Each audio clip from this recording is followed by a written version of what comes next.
Alors, la déshydratation, c'est vraiment une technique qui permet de bien conserver les aliments tout en conservant les nutriments.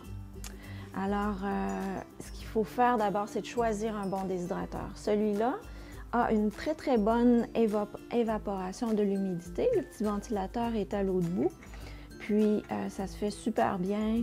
Tout est égal, la déshydratation est égale. Alors, il n'y a pas un endroit où est-ce que ça déshydrate plus rapidement qu'un autre. L'autre chose qu'on doit penser, c'est des feuilles anti-adhésives. Parce que si on a quelque chose de très liquide comme ça, comme un rouleau de fruits ou des craquelins ou des pains, si on dépose notre pâte sur le grillage, c'est pas une bonne idée, ça va passer au travers.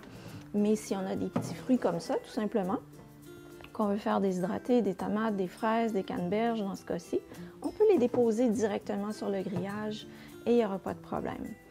On doit penser aussi à la température. Alors normalement, la température d'un déshydrateur ne doit pas dépasser 118 degrés Fahrenheit ou 47 degrés Celsius, parce que c'est cette température-là qui est critique. On ne veut pas dépasser cette température-là, sinon les enzymes, les nutriments commencent à se détruire, à disparaître.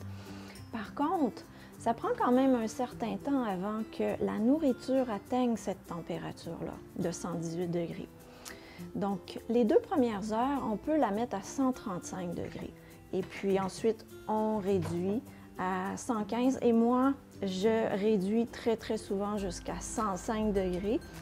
Et il n'y a pas de problème. Donc, ce qu'on veut faire, c'est s'assurer de déshydrater aussi longtemps que possible. Alors, si on fait déshydrater des craquelins, on ne veut plus qu'il y ait aucune goutte d'humidité dans notre aliment. Donc, on va déshydrater le plus longtemps possible. Et ça peut aller jusqu'à 24 heures. Il faut se rappeler que c'est à très basse température, donc ça prend plus de temps. Par contre, des petits fruits séchés comme ça, tranchés très minces, comme des pommes, ça va prendre un peu moins de temps. Et puis, un rouleau de fruits, ça peut prendre une douzaine d'heures aussi. Mais dès que le premier côté, par exemple, si on fait déshydrater des craquelins, c'est sûr que là, ils sont terminés, ils sont complètement déshydratés. Mais normalement, on va déposer notre pâte à craquelin sur la feuille anti-adhésive. Et puis, d'habitude, au bout d'environ 4 heures, c'est suffisamment asséché pour retirer la feuille anti-adhésive.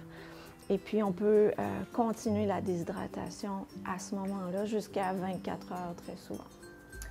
Qu'est-ce qu'on fait avec les résultats maintenant? Alors, si on a des fruits séchés, on va les mettre dans un contenant hermétique. Si tout est complètement déshydraté, on peut les garder à la température de la pièce.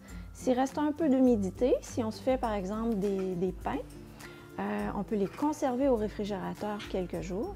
Et puis, si on fait quelque chose en très grande quantité, si on se fait 9 plateaux au complet de craquelins pour 1 ou 2 personnes, on peut les congeler pendant quelques mois.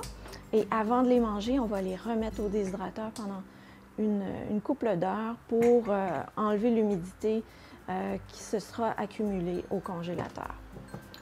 Et finalement, pour l'entretien, alors c'est important de bien nettoyer notre déshydrateur, l'extérieur et surtout les plateaux. Donc tout ça va dans l'évier, sauf les feuilles anti-adhésives.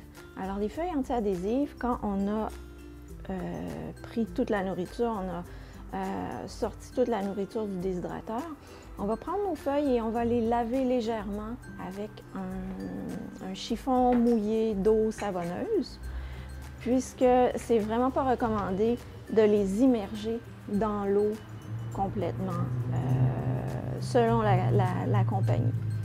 Alors c'est tout, bonne déshydratation!